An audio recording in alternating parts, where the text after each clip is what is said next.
Our next speaker is Stanley Oliver, the manager of Trades NL, and he will share some information with us, and we're looking forward to hearing from you.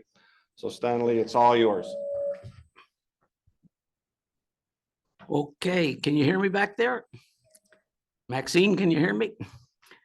Perfect. So like they say in the DJ business, we'll take a 5-minute break. We'll be back in 10, see you in 15. And I can relate to pee breaks. It comes with age. So first of all, I want to thank the Chamber for their kind invite, and it's a pleasure to be able to share a few ideas from the Trades NL and our Indigenous office. And I'd also like to acknowledge that we're two on Indigenous land, and also a big acknowledgement for those who are wearing the pink shirt. You know, it's Anti-Bullying Day, so we stand up against bullying. So it's nice to see that. As others have said, over the last few days, there's been numerous common themes and threads, whether it's housing, healthcare, infrastructure requirements. It all comes down to labor and recruitment. A lot of us in different aspects of industry and unions and that, we face recruitment challenges every day. And I can tell you folks, from our office's perspective, Trades NL, that, we're here, and that's why we're here at the summit, to listen and learn and find a way to collaborate with community partners, towns, unions, corporations, both large and small, about a positive solution.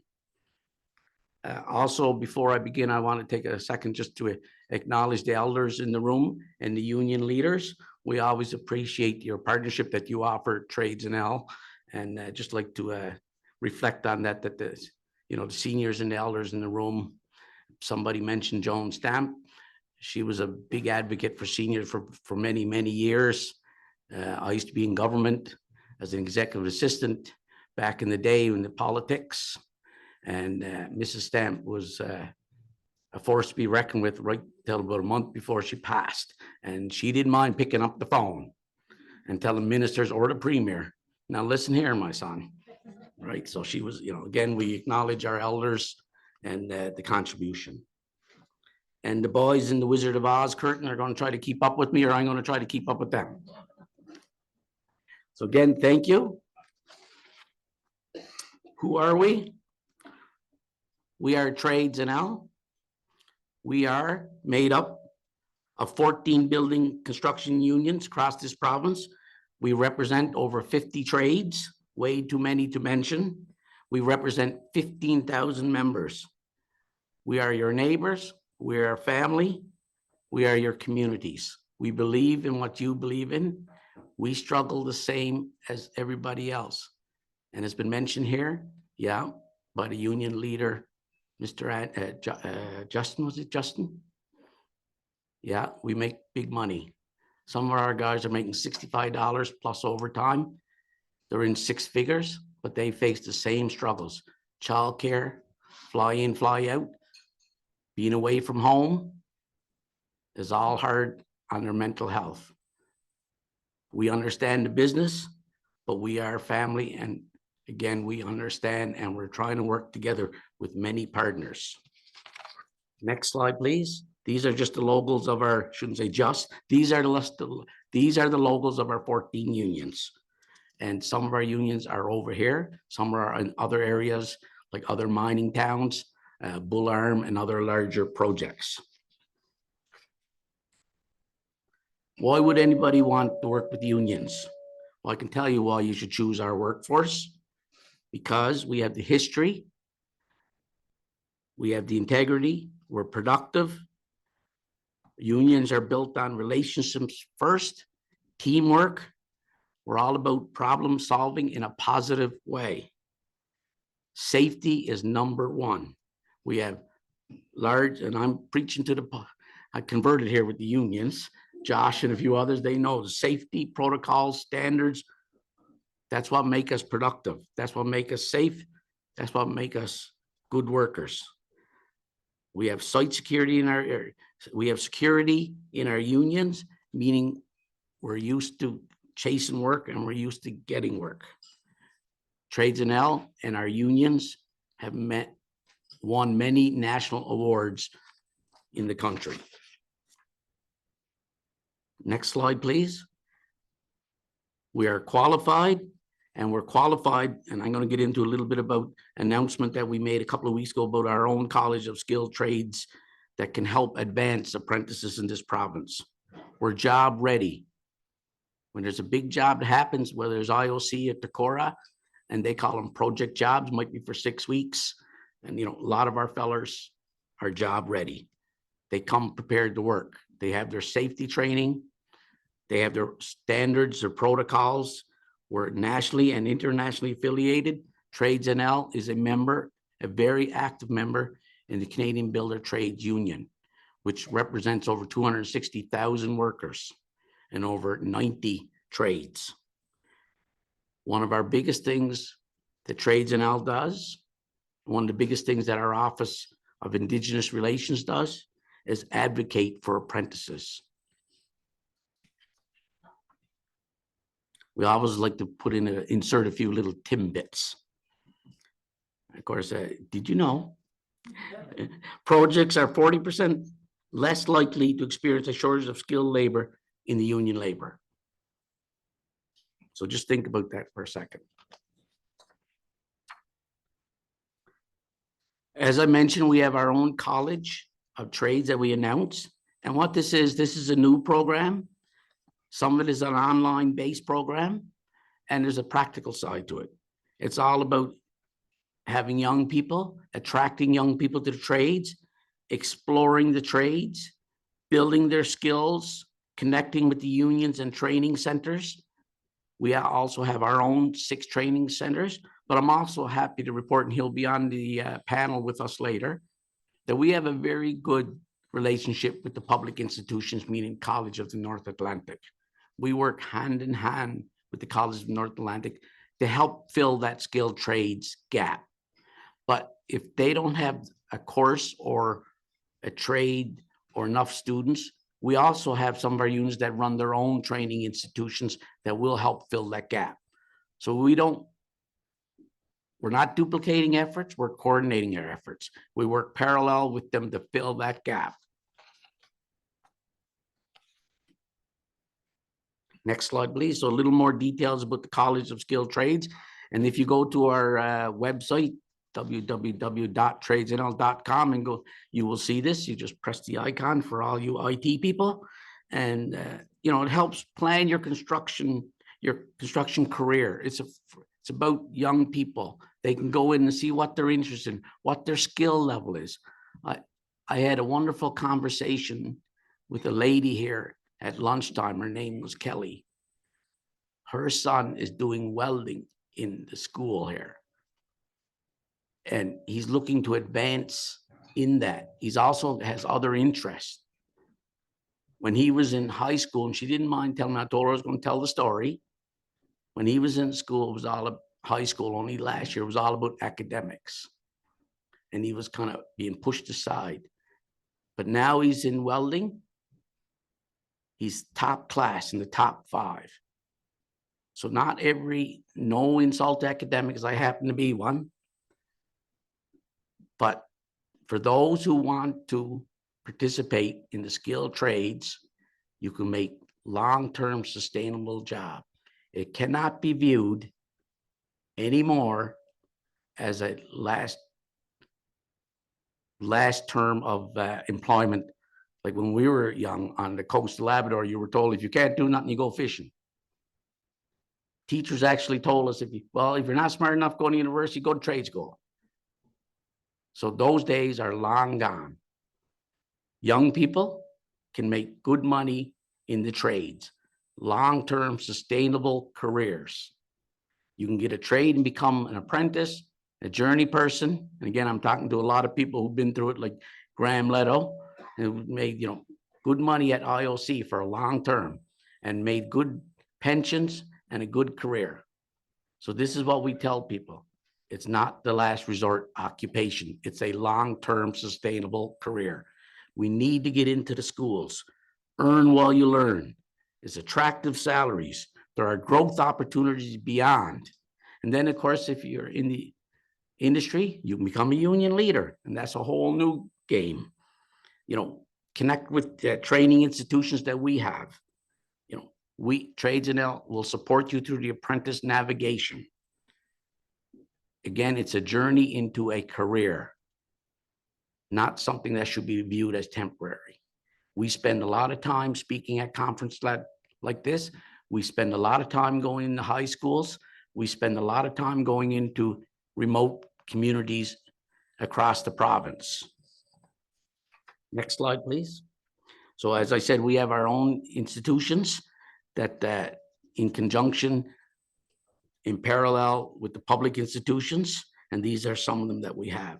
The Operator Engineers College, Masonry College, Heat and Frost Installators.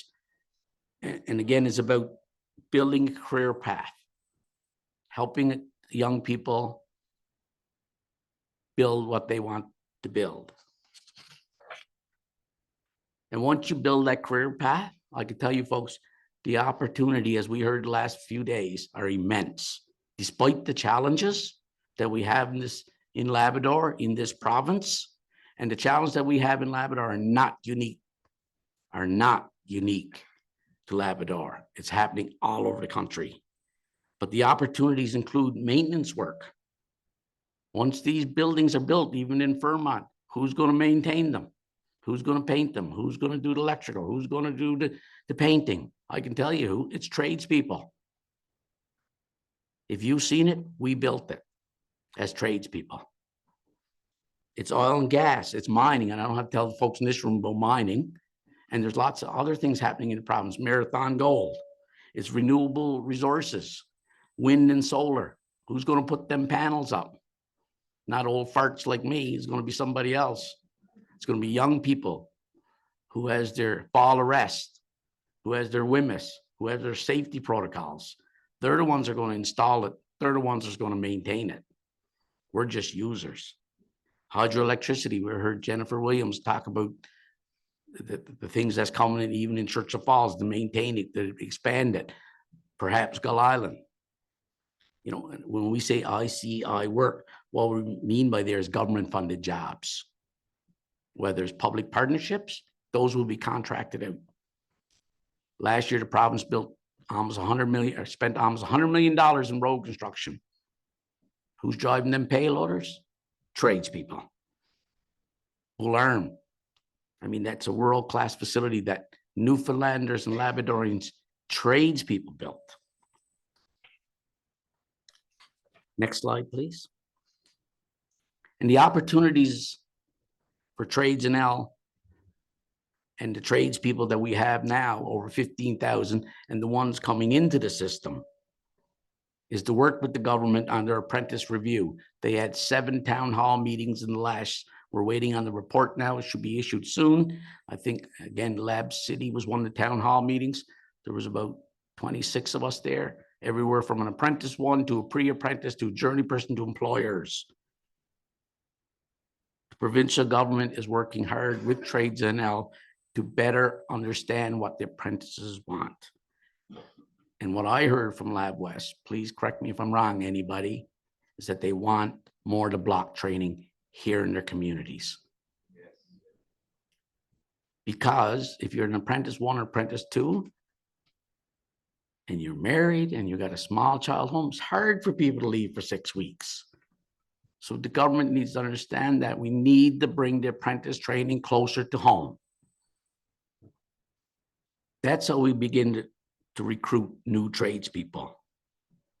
We work very hard with what we call organizational affiliates. We work very hard with people like the Newfoundland Labrador Labor Federation, Newfoundland Labrador Construction Association, Newfoundland Labrador Safety Construction Association. These are our partners because we're all doing the same thing. Our efforts are towards making this a sustainable economy, a place where our young people want to stay. They want to be a tradesperson. This is how we can help you navigate through the process to become successful in your trade. However, we know there's challenges. Unfortunately, statistics show that mental health issues are very evident in the trades world. The average age of a tradesperson in this country is 55 to 57, typically gray-headed Caucasian men. So that's a challenge for us. We need to start recruiting tradespeople. Again, did you know, next, oh, there it is. You know, productivity for union labor is 14% higher than the open shop. Next slide, please, gentlemen. Some of the challenges we've heard it the last 3 days. We heard it during coffee break. We heard it at the beer thing last night. Imagine there was actually serious talk at the beer thing. We heard it at the steak night. Retention and attraction of workers. That's a challenge, whether you're in the private industry, whether you're in the union industry, whether you're in the airline industry. We heard it from the lady yesterday.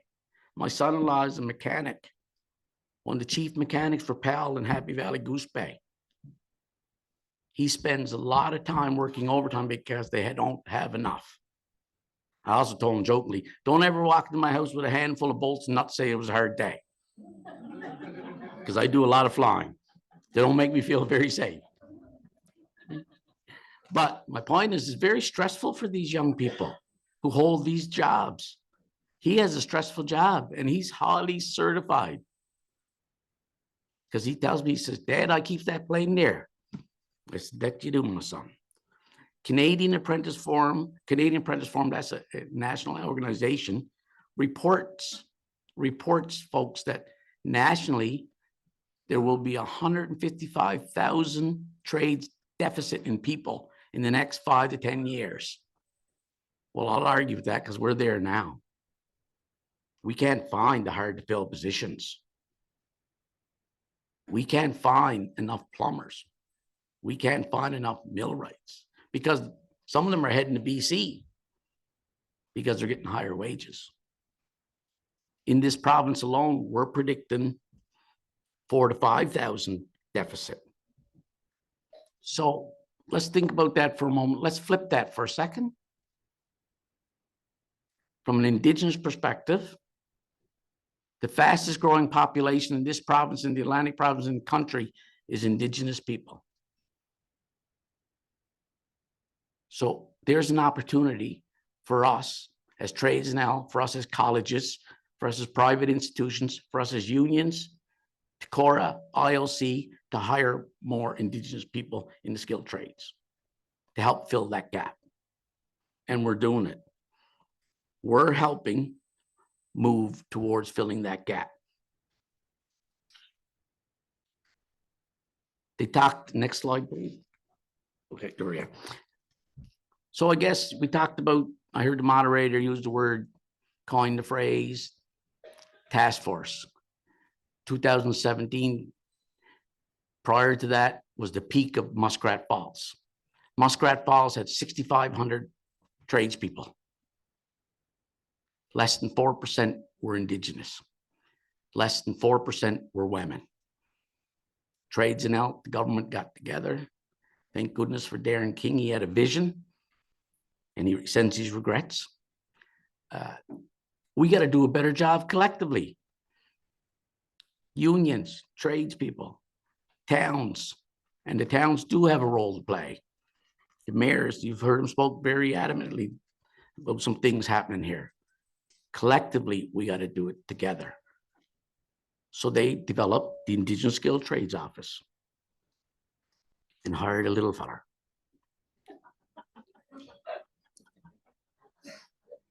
I could have. Hey, Graham Leto, little fella. Graham will tell you a joke one of these days about that. That's why I'm not standing in front of the podium, fellas, because you wouldn't see me. But our office, we have 3 locations in the province. We have Happy Valley Goose Bay, and we have Corner Brook, and we have 2 people in St. John's that help coordinate Indigenous relations on behalf of Trades and Health. Again, we flip the coin. We're coordinating the efforts from Happy Valley Goose Bay in Labrador instead of coordinate the efforts from Sin City, St. John's. Our office is based on some pillars: recruiting, promoting, supporting the indigenous populations of Newfoundland and Labrador within the skilled trades construction. We partner with contractors. Yes, we do, because they hire skilled tradespeople. We partner with larger employers, project owners, we call them. My friends from Decorah, my friends from IOC. We also partner with small and medium-sized businesses like HR Projects, who has a similar vision. We partner with Carroll Lake Metals. We partner with Pencal, because what we're trying to do is put indigenous skilled tradespeople to work. That's our common denominator. It's all about building a client base. And of course, I talked about our training centers, how to build that training base, how to advance in the apprentice world. Next slide, please. And our relationship is core. This is core to our relationship. It's all about connections. We're very strategic where we speak, where we partner with, where we enter into agreements with. We are proud to say we have a relationship with all 5 Indigenous governments in this province, including the Innu Nation, the Nunatsiavut government, Nukatukavut Community Council, the Halapu First Nations, and the Mi'kmaq Con River. We have reoccurring meetings with them on a regular basis. We have quarterly advisory meetings with representatives that help us strategically to implement what we're trying to do. We are partially funded by the province. We thank them. We are partially funded by the federal government through the province, and we thank them. But the partnership, boots to the ground, comes from our Indigenous advisors. Next slide, please. So some of the activities, the core activities of the Indigenous Skilled Trades Office, again, is partnership and outreach. Partnership is core, but it's not only partnerships with the Indigenous groups, it's partnerships with the employers I just talked about. We have reoccurring meetings with the HR people of over 60 employers now. We have constant meetings with the HR people of Decorah, IOC, Pencal, like Bob Green and these folks, about what are we doing to get ready for the labor, trying to understand the labor demand. We do a lot of outreach. This is an outreach meeting in my view. I'm outreaching you. You're going to either slap me or accept it. But we have career counselors on staff who do career development. We provide individual wraparound services to our clients, which, by the way, we have over 771 clients now, 142 working. In less than 2 years when we first started. That takes a lot of work.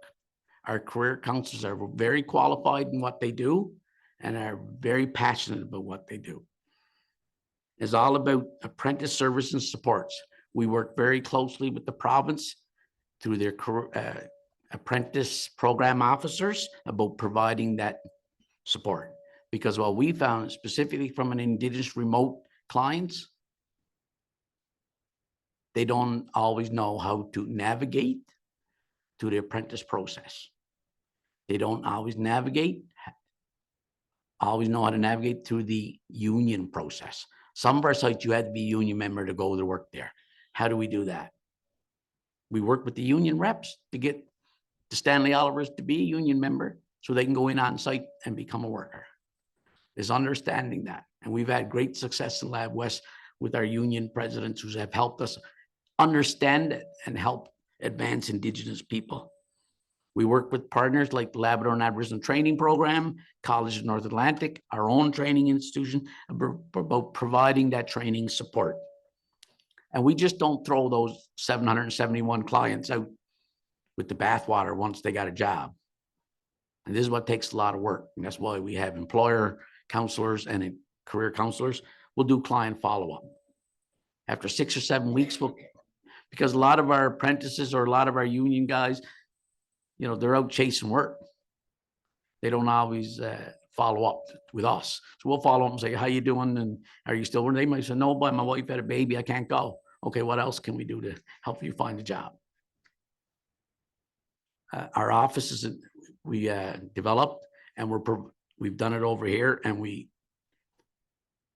designed and are now delivering a cultural awareness training. I'll get into that a little bit in another slide. So it's all about increasing job training and retention and employment, securing employment of Indigenous recruits. That's the main role of our office. We use best practice to address apprentice outcome challenges. One of the outcome challenges, maybe I'm a typical one. If you apply for a job in some of the big companies now, the first thing they do is says, well, use the QR code and upload your resume and create a profile. What? Oh, lucky I got I'm BI before iPhones. And I'll say here to my daughter, figure that out. You were all thinking something else. My point is, a lot of our, especially Indigenous clients on the coast, and not just the coast of Labrador, could be Flat Bay, could be Northern Peninsula, could be the Bell Island, the foreign country over there my friend Dave comes from. There could be IT challenges that they got, internet issues and network issues that they can't do that. And some of these jobs, they're posted within, you got 10 hours to get this done, boys, because the job is filled. They got a 6-week job. It's called project jobs. And you folks know that. IOC does it, Cora does it, the Harns, they got a 6-week job. That's the way the industry works. But my point is, there are IT things that we can help navigate through. And it could be, I need the WIMIS to get in, Stanley. Go in online and do it. What? I don't even own a computer, my son. Isn't that the shed next to the wood block, is it? So our office will provide that service. Next slide, please. So again, it's about outreach, promotion of skilled trades among Indigenous populations. We go into communities, Nashvashish, Stephenville, Flat Bay, Northern Peninsula, Port Saunders, Riglet, Labrador, Port Hope Simpson, and we'll meet with students and tell them. And as soon as you put up the slide, the comparison that Canadian Apprentice Forum shows, I don't have it, that shows that 5 years going to university, you come out with a degree, you still don't have a job. 9 months, become a truck driver, you might get a job in ballet, make $100,000 with your overtime. Just saying, mate, here's some choices for consideration. So, promotion of benefits of hiring Indigenous people, we tell employers, you're on Indigenous land, despite the IBAs that you're obligated to do, but there is benefits of hiring Indigenous people. They're used to working outdoors. They're used to working long hours. They're used to working, they're very practical people, hands-on people. There's an advantage for you to hire our Indigenous people, your community people. As I said, once you register with us, you can register with us. That's the first step. And then we start to build a career plan. So we have a running database in 3 offices now with over 771 clients. Again, we work very hard with our project partners to achieve their targets. Some of our employers, partners, bigger ones, have IBAs who have targets that they want to meet. We will help them achieve that because our common denominator is putting Indigenous tradespeople to work. We will help them achieve their targets. We will do your HR vetting with them, with partners like HR Projects, with the Labrador and Aboriginal Training Program, with the Indigenous groups. We will help you achieve it because, again, we're just trying to put people to work. And some of those people may need help to navigate through these very difficult processes. And of course, we're still a little bit old fashioned. We got a job board in our office and we post jobs. people, but the reason we do that, because we get job ads from all employers. Valet, you just sent me, I get them on my email constantly, 15, 20 a day. They could be looking for a chemical engineer. Chemical engineer is not a trade. We're in like our 1650 trades, but it's a job they're looking for. So we work very closely with other affiliations like the Office of New Canadians. And the gentleman's going to sit on up here after. We work very closely because a lot of new Canadians come to our office. They don't know where to turn. So we'll say, well, you know, we can't register you, but I'm not going to throw you out of my office. I'm going to say, what, and we've had it. So, well, I'm a chemical engineer. Well, geez, did you know there's a job up in Valet? Here's the email. Let me see your resume. We'll help you develop your resume and send it to them. So we're just trying to help people get jobs, folks. Next slide, please. So one of the new things we've done is the last 6 months, we designed and are now delivering a cultural awareness course. PowerPoint. It's about, again, with my background, I'm not a teacher, either are our staff, but we do have over 40 years experience in working in Indigenous environments, Indigenous communities, negotiating Indigenous contracts. It's about improving the cultural competencies with employers so they understand the environment they're working in, the Indigenous environment they're working in, the governance. We're not picking sides. That's not my job to have argument over land quantum or fish quotas. But I can tell you how it works in the country. There's 3 different nationally recognized governance Indigenous groups. In this province, there's 5. And we said, if you're working in Labrador, these are some of the governance issues you should be aware of. Then we bring it down to, these are some of the nuances within each group. So we just try to say, all we're trying to do is make you more aware. We're not teaching you. We're more learners than we are teachers. We're just saying, these are things you should be respectful of and understand. Reconciliation occurs in a respectful way. When I first was interviewed for this job, my boss said, how are you going to work with all the 5 groups, knowing what you know in the governance? I said, slowly and respectfully. Indigenous people, we want to be included. This may sound over cliche. We're not looking for a handout, folks. We're looking for a hand up. And we're here to participate. We're qualified. And again, all we want to do is be included. That's it. You know, we want to be included in a respectful, reciprocal way. And what do we bring to the table? We bring qualified Indigenous skill trades people who are used to working outdoors, who are used to working in cold weather. Give us the chance and we can do it. Next slide, please. So again, in closing, our goals are very simple. Increase Indigenous participation within the industry. Retain Indigenous people in the industry. Create partnerships like we're doing here with this whole thing the last 3 days. I heard lots of sidebar meetings. There's partnerships going to come out of this.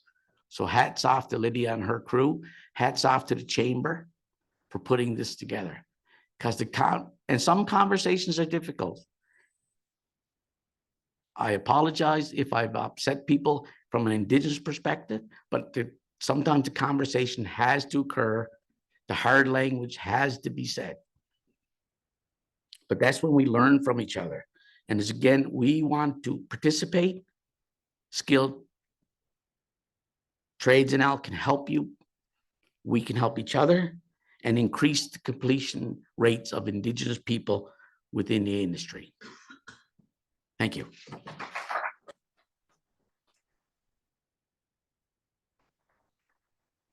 Thank you very much.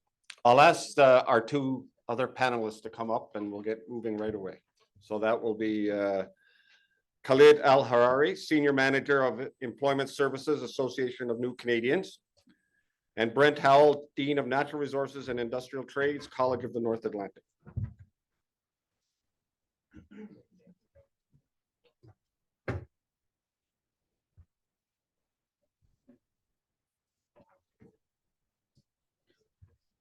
So as a first question, and I'd like the three of you to just have from your own individual point of view, a quick answer on this. One of the things we've noticed in our community, and we've already talked about it, is our demographic has changed a great deal with new Canadians coming into our community. And we see that many of them are working in jobs that are not of the trade type. What are some of the ways in our community we can encourage, help, support these new Canadians to move into the trades from your point of view? We have about, in 2023, we had about 5,500 newcomers coming to the province, which is an increase from 3,500 in 2022. And what is interesting is that we see a wide variety of skills coming from all over the world.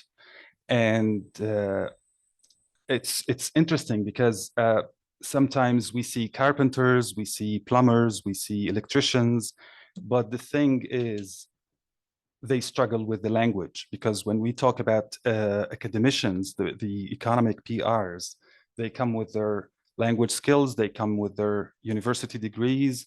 But then when we talk about carpenters, because in many other countries, it's not as regulated as in Canada. So I can speak, I can put on the hat of a newcomer as a newcomer myself in my country, for example, and this applies to many other countries.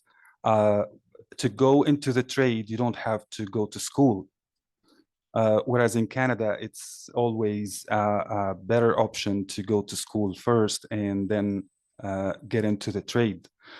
So I think the struggle is going to be with the language. Now, what we benefit from is, of course, the program with the government, the PLAR, but also we are always open to discussing opportunities for providing language support. Meanwhile, newcomers are in the job market or in the trades programs.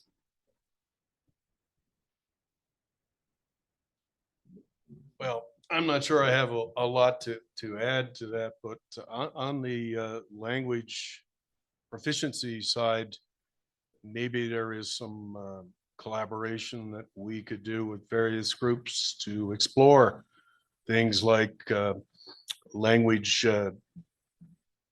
improvement opportunities. Obviously, that happens in some other jurisdictions, and there is potential. You spoke briefly about prior learning assessment recognition. I'm not sure we're doing a good enough job in the country on prior learning assessment recognition. We still have too many people who think if you didn't learn it here, you didn't learn it. That's certainly not the case. So I certainly would suggest that not just from a college or a community here perspective, we do need to spend more time and resources on exploring better ways to measure people's skills. Just because they didn't study here doesn't mean they aren't proficient. We're losing incredible assets by not recognizing those skills. Yeah, I think what we're finding is not only the language can indeed be a barrier. What appears to be happening from our perspective, and I can only speak for what I see in the last 3 years in Goose Bay, is the equivalency trade certification by provinces and the federal is not always the same from different countries. So we need to think about that and work together. We have people who come from away come into our office, and they'll say, well, I'm an electrician, but I could be from a different country, but they can't write the certification for this province. So we're going to have to work with certification boards and without upsetting the apple cart, because again, we could have other tradespeople looking for work. So, we need to figure out how to do that. Like, I'm probably posing a question that I don't have the answer for right yet. But again, it's something that we're thinking about. And we also found in Happy Valley Goose Bay, some people, like in Upper Lake Melville, there's over 400 Filipinos. And then there's East Indian, and then we have Ukrainians now. We find, depending on what country they're from, we find that Filipinos are more academic. They're chemical engineers, they're accountants, they're lawyers, they're doctors wanting to work. And they're typically in the service industry until they move to the bigger cities. I don't know if they find that in Lab West, but in Happy Valley Goose Bay, we do. But the newcomers from Ukraine typically are tradespeople. They're masonries, they're electricians, they're plumbers. So I don't know if what that got to do with world cultural, but that's what we find. And I can only speak from my experience. I don't know if the gentleman from the New Canadians if that's true or is just, I dreamt it up.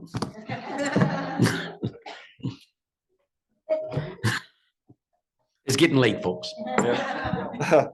Well, I mean, with the newcomers that we have, you mentioned the Filipinos, which is a very interesting community, and their contributions, of course, we can't ignore. We also work with, the government-assisted refugees and the asylum seekers and different groups who come with lots of potential and lots of skills, and we can tap on these skills and work with them. And let me tell you, like with the Association for New Canadians, we work with the funding that we have from the government for free to place these clients in meaningful opportunities. So that's maybe an opportunity that we can tap on to improve, for free. And who doesn't like free, right? Excellent. So, we've talked about the Indigenous groups and getting them into the trades and into the workforce. We've talked about New Canadians. Are there any other untapped groups that we're missing, or that you're aware of that maybe we can support to help bring them into these types of roles?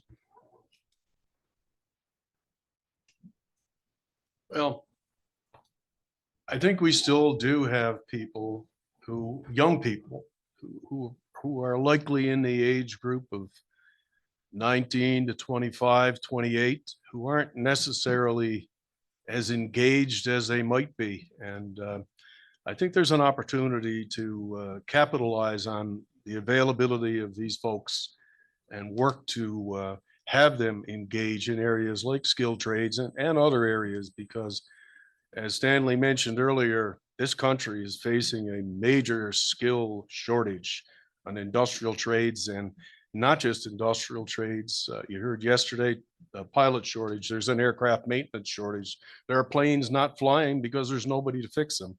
And who better than someone in the 20 to 25 age group to enroll in a program and explore an incredible career.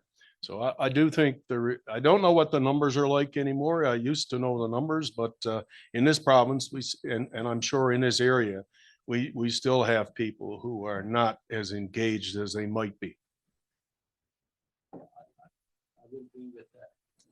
I would agree with Brent, the youth, that there's an untapped, we need to get into the schools. We need not just the high school, we need to go into the junior schools and explain to them that the skilled trade, the labor, here's some opportunities. And then if you want to be academic, there's the opportunity there. And again, we haven't talked very much about it, but we work very closely with the Office to Advance Women. We work very closely with the Women in Resource Development Corporation to advance women in the skilled trades. There's another whole untapped, to use your words, sir, untapped resource that we can talk about if they want to advance in the skilled trades. If they want to participate in the industry, we can help you understand it, navigate those processes, and help you get a job. So in my conversations in these few days that I've been here in this lovely town, and I must say it's a really lovely place, and I feel lucky to be here. I noticed that most of the reliance is on temporary foreign workers, whereas we have the clients who come with their permanent residency here, and I think the potential will be to bring in communities of them. So not only to hire one person and then put them in a silo here, isolated from everybody else. We tried this with a few rural communities in Newfoundland, and it worked well. We had a few clients who speak the same language, and then we found out after that they started to encourage their friends and the people they met when they came here to come to that community because they were able to build their own community, small cultural pocket in that small community. And I think that's something we can work on here in Lab West. And I'm like really excited about this opportunity if we can start working on it. And we'll close up with a final comment from each of you. And if you had your wish list from this group, what action items would one or two from each of you that you would like us to support you to move forward? And we'll start on the far end and work this way. That far end. Well, from the perspective of new Canadians, I would say, like you mentioned before, having language support in the workplace, that's very important. And we've been doing this and we've been very successful with this. So we have, with the association, we have our language coaches who go with the workers to their workplaces. And so instead of having these clients come to our classrooms, we go to the workplace and we say, this is a microphone, this is a bottle of water. So they are trained in the workplace. And I know that we have a similar model here happening here, but we'd love to see this happening on a larger scale in companies. Well, first of all, I'd like to say this has been an incredible event. And I think there's an opportunity to replicate this in other locations. But it has been an incredible event. And I'd like to hire Lydia. Who doesn't want that? I just thought I'd throw that out, yes. Moving forward, and maybe a legacy of this for us as College of the North Atlantic, we have an incredible asset in this community. Obviously, we, like you, want to see it flourish. We would absolutely welcome the collaboration as we move forward to deal with some of the issues and challenges that have been mentioned during this forum. I won't list them, but there have been a few. The spirit of partnership appears to be alive and well in this room and in these communities. And we like to have an opportunity to take you up on your willingness to partner and collaborate as we try to overcome challenges. We do offer training here, but I will tell you, just like others have mentioned, we struggle to recruit people to this location and other locations. It's becoming a provincial issue right now. Housing for us is also an issue for our faculty who we try to hire. So any collaboration and shared ownership of these issues, these would all be things that I would like to see moving forward. And whatever happens after the event, if it's a task force or if it's a committee, we'd like to be part of it. And we would certainly like to be able to work closely with that group to move forward from our perspective. I guess maybe I'm a bit of a dreamer, over optimist. Never been much of a negative, nadering nabob of negativity, they calls it, or basement Facebook trollers. I'm not one of those. I can't get on Facebook. I have Facebook. Be my friend. But let's, folks, again, from whether it's the unions or whether it's, major companies or in the Indigenous world, which I walk every day, We put our differences aside. We put our political differences aside. You know, I have friends in the NDP. I have friends in the opposition. I have friends in the governing party side. We're trying to put people to work. So I would encourage you just to reach out to offices like us.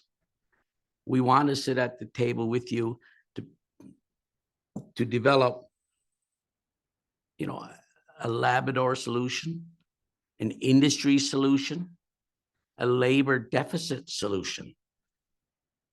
Again, we're talking about housing. Who's going to build those 40 units in Vermont?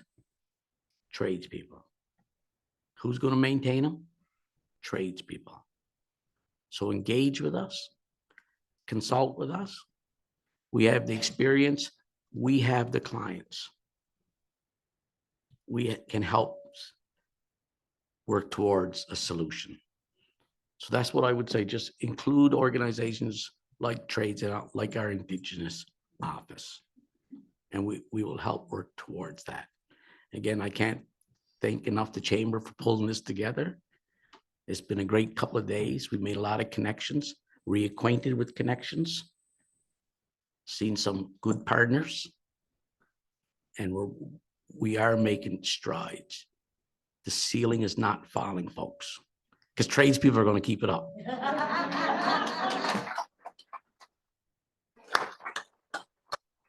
Thank you so much, folks. I really appreciate your time.